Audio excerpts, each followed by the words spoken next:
Hi guys. आज फिर हम आ गए हैं एक नई वीडियो के साथ। I hope you have enjoyed our last video part 1 of business studies, जहां पे हमने डिस्कस किया था the meaning of business. So I hope so now everybody knows what is business and you have already covered the characteristics of business. So आज की video में क्या special है जी? आज की बिजनेस स्टडीज की वीडियो और स्पेशल होने वाली है बिकॉज आज हम कुछ नई चीजें सीखेंगे। इस बार हम नेक्स्ट टॉपिक चलेंगे और स्टार्ट करेंगे the different terms that are related to earning money. क्या सिर्फ बिजनेस ही पैसा कमाने का तरीका है? क्या और कोई तरीका नहीं है पैसे कमाने का? So many questions, but you will get the answer right here, right now. You are watching Yatin Thukral at the Commerce Story. Let's start it.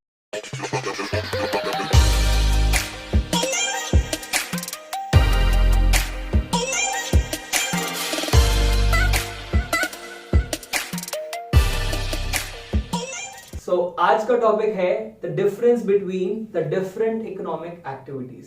You already know, हमने डिस्कस किया था कि there are different economic activities की पैसा कमाना economic activities. लेकिन क्या सिर्फ बिजनेस ही एक ऐसी इकोनॉमिक एक्टिविटी है? No, there can be other as well. जैसे there can be profession and there can also be employment. तो आज हम जो डिस्कस करने वाले हैं that is going to be the difference between these three terms, the business, profession and employment. So let's start with the mode of establishment. अगर हम बात करें how they get started, how to get involve into a particular economic activity. अगर हम बात करें business की, तो बिजनेस को स्टार्ट करने के लिए क्या चाहिए? कई लोगों के मन में पैसा पैसा घूम रहा होगा। नहीं, पैसे से भी ज्यादा इंपॉर्टेंट है आपके पास एक होना चाहिए अच्छा सा आइडिया। द आइडिया कि आपको किस तरीके का बिजनेस करना है। Whether you want to go into the manufacturing sector, you want to go for the trading sector, service sector, आपने क्या करना है, आपको एक अच्छा आइडिया चाहिए। मूवी का डायलॉग भी था कि एक बड़ा बिजनेस बड़े आइडिया से बनता है। लेकिन याद रखो, उस आइडिया के साथ, उस डिसीजन मेकिंग के साथ साथ आपको एक चीज और चाहिए हो सकती है, that is some legal formalities. जरूरी नहीं है कि हर बिजनेस में लीगल फॉर्मेलिटीज आए, but there are some business जिसके लिए कुछ लीगल रिस्ट्रिक्शंस या रिक्वायरमेंट्स हो सकती है। एग्जांपल, अगर आप मेडिसिन लाइन में जाना चाहते हो, मेडिसिन लाइन का मतलब अगर आप जाना चाहते हो फार्मास्यूटिकल इंडस्ट्री में, तो वहां पे आपको लाइसेंस चाहिए, ठीक है। लेकिन यही अगर आपको किसी टेक्सटाइल इंडस्ट्री में जाना है तो वहां के लिए कोई लाइसेंस नहीं चाहिए। तो आप कह सकते हो it depends on the nature of the business कि आप किस टाइप का बिजनेस करोगे, उस पर डिपेंड करेगी legal formalities, but your decision is important. Now let's come to profession. Profession की बात अगर करें तो प्रोफेशन को स्टार्ट करने के लिए क्या चाहिए? कुछ पहले एग्जांपल ले लेते हैं कि what are professions.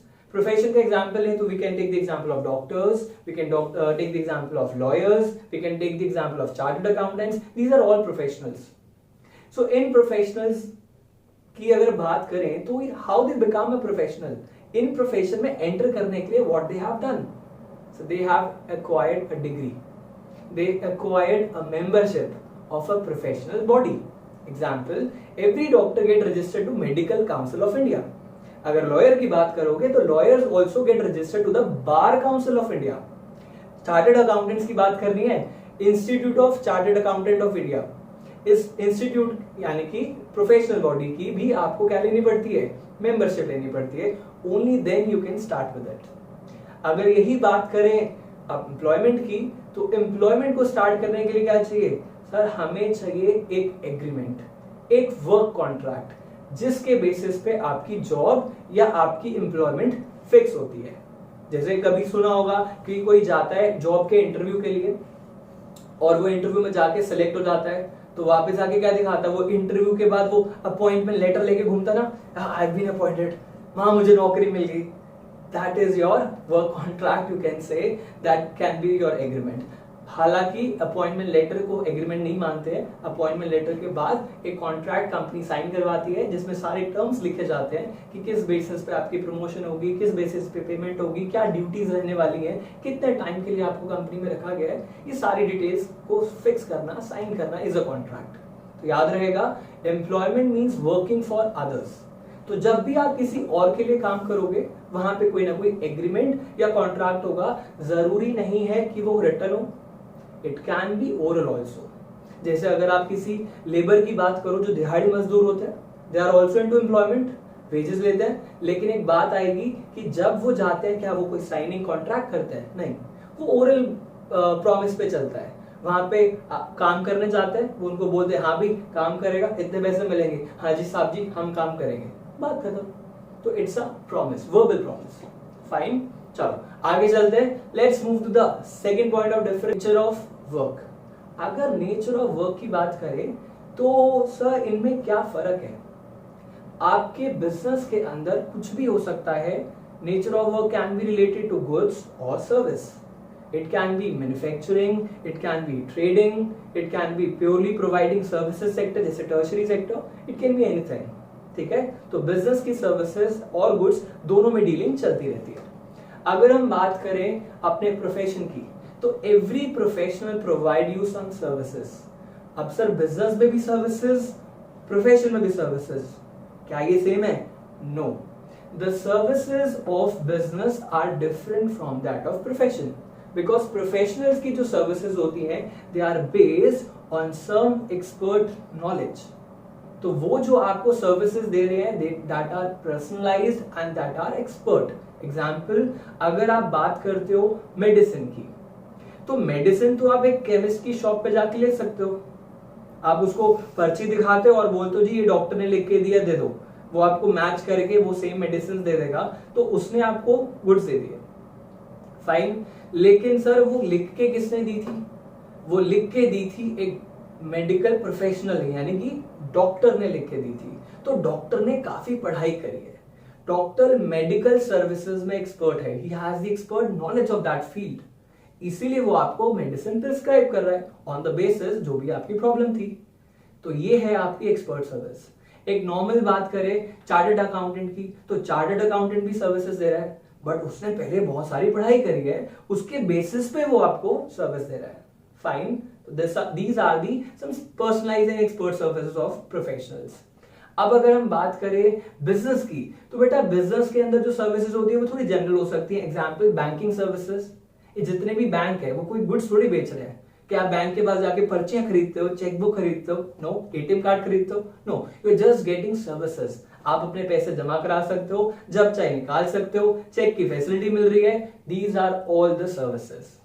So that is why we can say services of a business is different from that of profession. But what about employment? Sir ये employment में काम क्या होता है? Employment में तो भैया ऐसा मान लो आप काम कर रहे हो किसी और के लिए, तो जो वो बोलेगा वो करना पड़ेगा, जो कॉन्ट्रैक्ट में लिखा है ना भी, हमारा वर्क कॉन्ट्रैक्ट हुआ था, चाहे वो ओरल था चाहे वो रिटर्न था, जो भी उसमें हमने प्रॉमिस किया था कि हम ये ड्यूटीज निभाएंगे, ये काम आपको करना पड़ेगा, वो काम आपको करना है। यानी कि जो नेचर ऑफ वर्क होगा आपके एम्प्लॉयमेंट का, that will depend on your work contract, कि जो कॉन्ट्रैक्ट में लिखा है वो बात माननी पड़ेगी। प्रोडक्शन से रिलेटेड काम है तो प्रोडक्शन करनी पड़ेगी, मशीन ऑपरेट हो सकता है आपको करनी पड़े, अब अकाउंट्स डिवीजन में वो तो हो सकता है आपको फाइल्स मेंटेन करनी पड़े। चलो आगे बात करते हैं। सर नेचर ऑफ वर्क तो ठीक है, व्हाट अबाउट द क्वालिफिकेशन?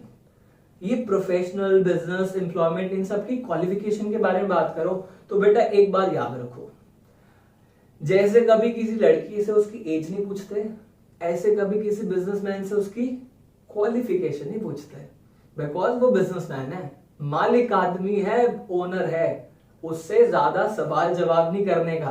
क्यों? सर ओनर है, बिजनेसमैन है, उसके पास माइंड है, आइडियाज हैं, रिस्क टेकिंग एबिलिटीज है। क्वालिफिकेशन हो तो अच्छा है, नहीं हो तब भी चलता है। दैट मीन्स मेरी बातों से समझ में आ गया होगा कि बिजनेस के लिए there is no minimum qualification, anybody can become a businessman. एक अच्छा आइडिया, एक एंथुजियाज्म और कॉन्फिडेंस होना ज्यादा जरूरी है। क्वालिफिकेशन, अब कई बच्चे बोलते हैं सर आपका मतलब ये कहने का है हम बिजनेस करना चाहते हैं, छोड़ो पढ़ाई, चलो जी मम्मी पापा को ऐसे बोलते हैं, एंथुजियाज्म सर ने बोला था, एंथुजियाज्म चाहिए, कॉन्फिडेंस चाहिए, अपने पास बहुत है, आइडिया तो बथेरे आते हैं अपने पास। लेकिन रुक जाओ बेटा, अगर नॉलेज होगी that will add to your business, लेकिन इट विल ऑल्सो डिपेंड कि आप कैसा बिजनेस कर रहे हो, बिकॉज बिजनेस बड़ी जनरल सी टर्म है। अगर आप एक ठेले वाले की बात करते हो, है ना, एक स्ट्रीट वेंडर की बात करते हो, तो वो भी बिजनेस ही कर रहा है, अपना पैसा लगा के अपना काम कर रहा है, किसी और के लिए तो काम नहीं कर रहा।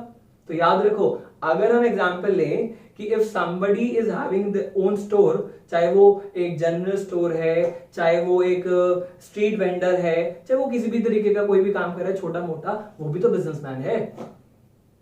क्या वो बन रहा है? उसके लिए कोई क्वालिफिकेशन नहीं चाहिए।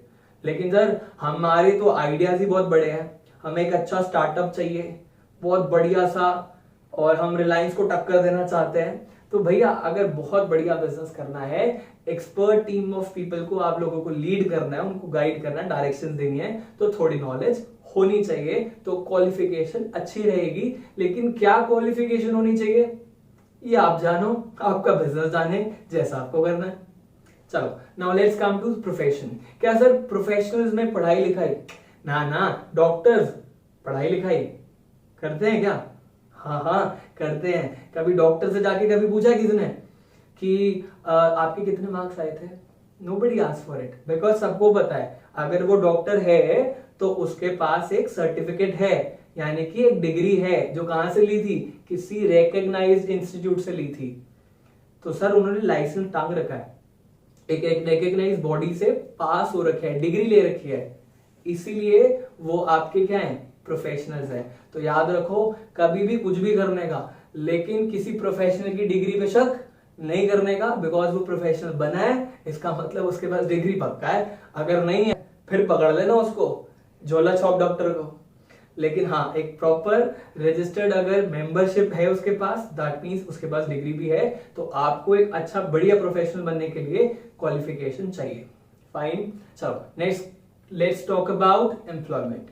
एम्प्लॉयमेंट की क्वालिफिकेशन की अगर बात करें तो कहीं ना कहीं ये बात आती है कि सर कितनी चाहिए पढ़ाई लिखाई, जॉब करना चाहते हैं हम तो बेटा जॉब में तो डिपेंड करता है क्या जॉब करना चाहते हो। और वैसे भी एक पर्टिकुलर जॉब के भी अलग अलग क्वालिफिकेशन हो सकती है, it depends on your employer. भाई मालिक आदमी बताएंगे ना कि वो किस टाइप के एम्प्लॉय को हायर करना चाहते हैं। सपोज करो मैं एक बिजनेसमैन, मैं बैठ गया, हाँ जी बहुत पैसा अपने पास, बढ़िया सा बिजनेस सेटअप कर लिया, खुद मैं चाहे अंगूठा छाप, लेकिन करोड़ों का बिजनेस है, भगवान जी की बाबा जी की बड़ी मेहर अपने पे।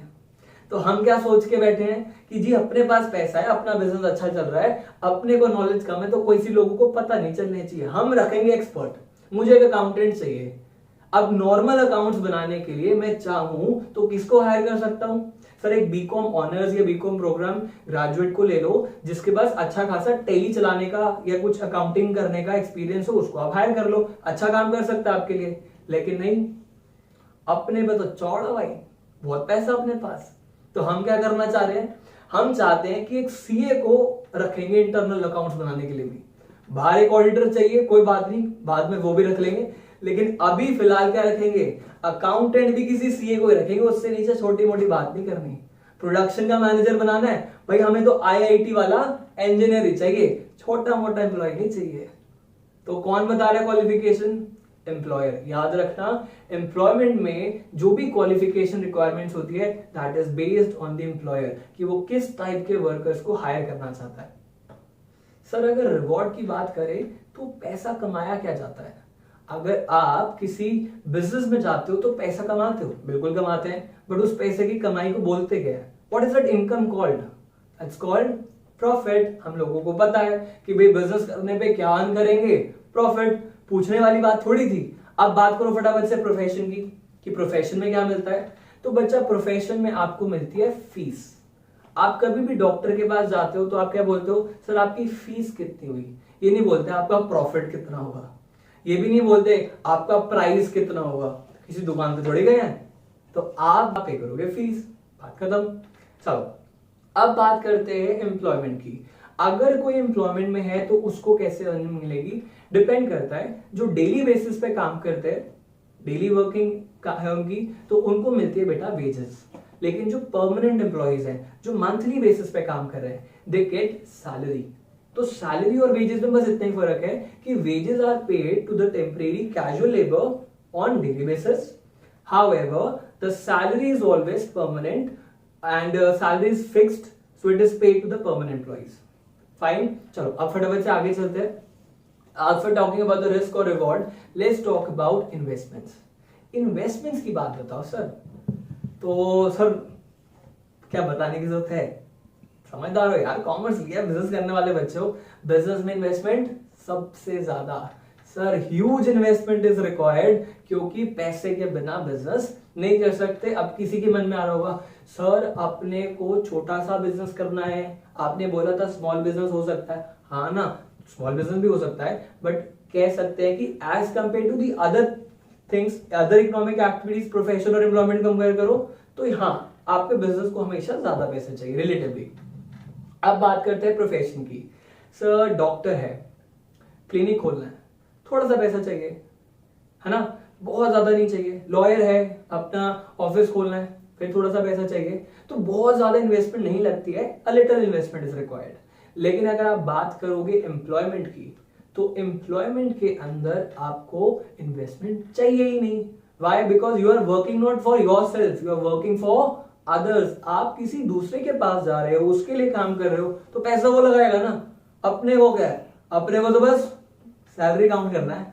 फाइन, चलो अब आगे चलते हैं, और आगे जाके हमारे पास पॉइंट आएगा रिस्क का। तो रिस्क डायरेक्टली डिपेंड करता है आपके इन्वेस्टमेंट पे। जिसने जितना पैसा लगाया उतना उसके पास रिस्क है। जैसे अगर हम बात करें बिजनेस की, तो सर बिजनेस ने ह्यूज इन्वेस्टमेंट लगाई थी, तो उसके पास रिस्क भी बहुत ज्यादा है। अगर हम बात करें अपनी प्रोफेशन की, तो सर लिटिल इन्वेस्टमेंट थी, थोड़ी सी इन्वेस्टमेंट, तो रिस्क भी बहुत थोड़ा सा है। बिकॉज देखो फीस डॉक्टर की कोई लेके भागता नहीं है ना, बिजनेस में लॉसेस हो सकते हैं। प्रोफेशन में क्या है, डॉक्टर ने अगर प्रिस्क्रिप्शन दी है, इलाज किया है, तो उसको फीस मिल ही जाएगी, कौन सा जेब से कुछ चला गया। अब कई बच्चे बोलते थे क्लिनिक स्टार्ट किया था, खर्चा होता, नो डाउट कहीं ना कहीं थोड़ा बहुत खर्चा है, इसलिए बोल दिया था कि थोड़ा बहुत रिस्क है, ज्यादा रिस्क नहीं है, फीस यूजुअली श्योर होती है। अच्छा अगर बात करो एम्प्लॉयमेंट की, तो सर एम्प्लॉयमेंट में तो no risk at all. Why? Because investment ही नहीं करी, जिसका पैसा उसका रिस्क। एम्प्लॉयर ने पैसा लगाया, मालिक बन रहा था, चल बेटा रिस्क भी ले ले। अपने को क्या है, हमें सैलरी चाहिए, लॉकडाउन चल रहा है, बिजनेसमैन टेंशन में है, ओ यार मैं क्या करूं, मुझे सैलरी देनी है। और हम एम्प्लॉइज जो घर पे बैठे हुए हैं, अगर कोई एम्प्लॉयमेंट में है तो वो क्या सोच रहा है, अपने को क्या है, वर्क फ्रॉम होम कर लेंगे, सैलरी तो पूरी देनी पड़ेगी, मोदी जी ने भी बोला है। फाइन, चलो तो उसमें कोई रिस्क नहीं है। आगे बात करते हैं कोड ऑफ कंडक्ट की और ट्रांसफर ऑफ इंटरेस्ट की। तो सबसे पहले हम बात करेंगे transfer of interest. Transfer of interest का मतलब है कि क्या आप अपना इंटरेस्ट किसी और को बेच सकते हो या ट्रांसफर कर सकते हो, शिफ्ट कर सकते हो। तो सर एक बिजनेस का देखो, एक बिजनेस के पास ओनरशिप है, तो क्या वो अपनी ओनरशिप किसी और को ट्रांसफर कर सकता है, यही तो इंटरेस्ट है उसका। तो sir transfer of ownership, yes, a company, a business can be sold off. एक बिजनेस दूसरे आप किसी पर्सन को बेच सकते हो, इट इज पॉसिबल। तो transfer of interest is possible in business. अगर प्रोफेशन की बात करें, तो पापा जी डिग्री लेके बैठे हुए हैं, पापा जी मेडिकल प्रोफेशनल, बहुत बढ़िया सर्जन है ना, डॉक्टर है, बहुत फर्स्ट क्लास, गोल्ड मेडलिस्ट।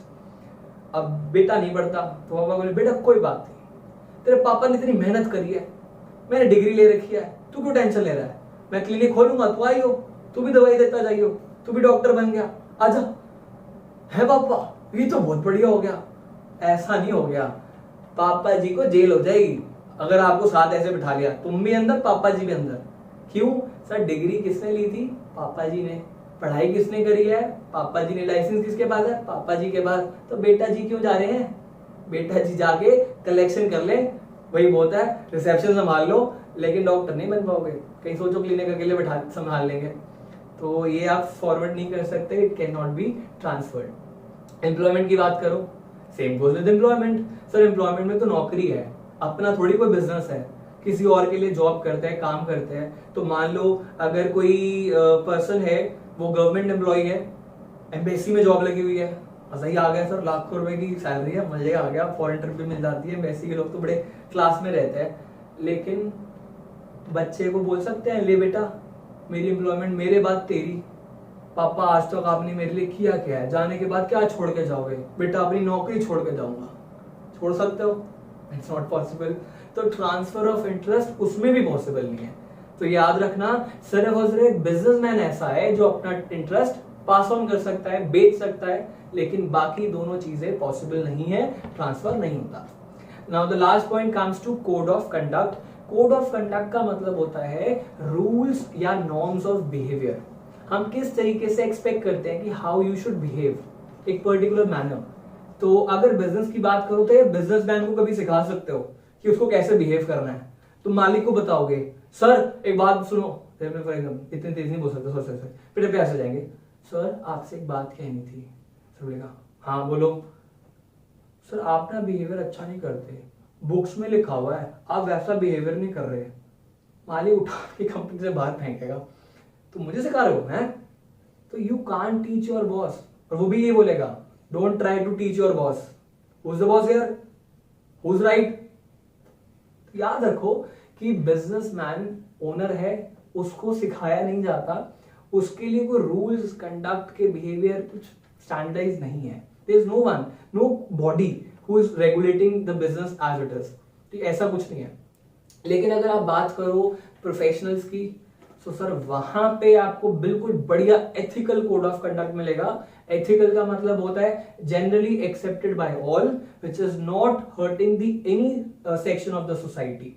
जो सबके लिए बड़ा अच्छा बिहेवियर है और जो किसी को भी हर्ट नहीं कर रहा, वो होता है हमारा एथिकल बिहेवियर। और जितने भी प्रोफेशनल्स हैं they need to follow the behaviour. Sir ये बिहेवियर बताएगा कौन कि क्या एथिकल बिहेवियर है, वो रूल्स कौन बताएगा। याद है मैंने बताया था कि आपको प्रोफेशनल बनने के लिए किसी मेंबरशिप लेनी पड़ेगी रजिस्ट्रेशन बॉडी का, किसी प्रोफेशनल बॉडी के आप मेंबर बनोगे। कौन सी बॉडी, जैसे वो medical council of India doctors की, bar council of India lawyers की, और हमने institute of chartered accountant of India for the CS. अगर ये बॉडीज रूल्स बना रही हैं तो इन प्रोफेशन को फॉलो करने पड़ेंगे। अगर कहीं भी पता लगा कि आपने उस बिहेवियर को वॉयलेट किया है और you are not performing according to your law and the body, तो आपका लाइसेंस कैंसिल हो सकता है। कभी सुना भी होगा एक डॉक्टर पैसे का लालच दिखा रहा है या फिर गलत काम कर रहा है, या आप कह सकते हो कहीं ना कहीं कोई भी गड़बड़ कर देता है और बिहेवियर पब्लिक के साथ ठीक नहीं करता, तो आप उसको धमकी देते हो तेरा लाइसेंस कैंसिल करा दूंगा। तो वो यही है बेटा, क्योंकि उसके पास एक कोड ऑफ कंडक्ट है जो उसको फॉलो करना है। सिमिलर लॉयर्स अगर कभी झूठ बोलते हुए पकड़ा गया, गलत गवाही दे दी, गलत विटनेस प्रूफ कर दिया, कहीं भी कुछ भी गड़बड़ कर दी, सीधा लाइसेंस कैंसिल हो जाएगा। मूवी देखी होगी जॉली LB2, अक्षय कुमार का लाइसेंस आता ना, इसलिए तो याद रखो वहां पे कोड ऑफ कंडक्ट है। अब बात करते हैं फटाफट से लास्ट टॉपिक, एम्प्लॉयमेंट। तो भाई एम्प्लॉयमेंट में कोई रूल्स, बिल्कुल जी, एम्प्लॉइज तो है ही रूल्स फॉलो करने के लिए। और एम्प्लॉइज कौन सा रूल फॉलो करेगा, जो बॉस बोलेगा वो एम्प्लॉय करेगा। यानी कि उनका कोड ऑफ कंडक्ट कौन डिसाइड करता है, उनका एम्प्लॉयर। तो बात याद रखनी है। So we have covered all our points, so you should revise it, fine, और उसके बाद इसको कंप्लीट कर लेना। Till then bye bye, take care, wait for the next video. Thanks for watching our video, guys. If you really like the video, kindly show your love and support by hitting the like button. Subscribe to our channel to get the regular updates on the new videos.